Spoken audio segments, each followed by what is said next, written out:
Não há, nos textos cristãos antigos conhecidos, uma passagem confiável que diga que Maria Madalena foi esposa de Jesus. A ideia aparece principalmente em interpretações modernas e obras de ficção, não em uma fonte histórica antiga comprovada. Alguns textos antigos que mencionam Maria Madalena como o Evangelho de Maria, o Evangelho de Filipe e os Evangelhos do Novo Testamento apresentam uma relação de proximidade ou importância espiritual, mas não afirmam claramente que ela era esposa de Jesus. Um dos relatos do livro que chamam Evangelho de Maria Madalena, o texto sugere uma relação de proximidade espiritual e confiança, mas não afirma que eles eram marido e mulher, nem que tinham um relacionamento sexual. Meu Deus, misericordioso. Maria aparece como alguém que recebe ensinamentos de Jesus de maneira especial.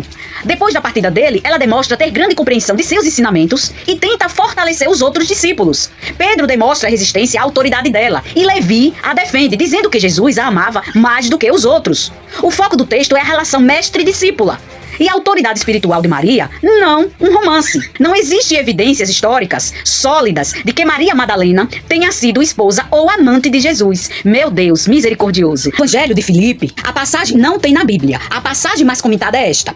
Havia 3 que sempre caminhavam com o Senhor: Maria, sua mãe, sua irmã e Maria Madalena, que é chamada sua companheira. O ponto importante é que o texto usa a palavra companheira para Maria Madalena. Algumas traduções interpretam o termo como companheira, esposa.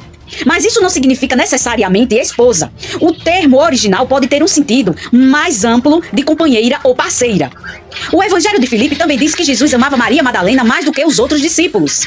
E menciona que ele a beijava. Porém, a passagem está parcialmente danificada. E não sabemos exatamente onde ou como o beijo acontecia. O texto apresenta Maria Madalena como uma pessoa muito próxima de Jesus, mas não fornece uma declaração inequívoca de que ela era sua esposa. A interpretação de que eram casados é uma possibilidade defendida por alguns, mas não é consenso entre historiadores.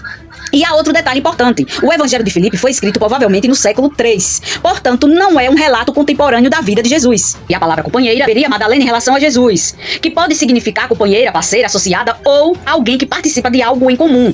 Dependendo do contexto, pode ter sido de relacionamento íntimo, mas não significa obrigatoriamente esposa. Por isso, o texto sugere uma relação muito próxima entre Jesus e Maria Madalena, mas não diz explicitamente Maria era a esposa de Jesus. Além disso, a parte do manuscrito que fala do beijo está danificada, o que torna algumas interpretações ainda mais incertas. O que não tem na Bíblia, eu particularmente não acredito. São textos escritos depois do século I, ele está nos manuscritos que foram escritos durante e após a morte e ressurreição de Cristo recente, não muitos séculos depois. Então, valeu!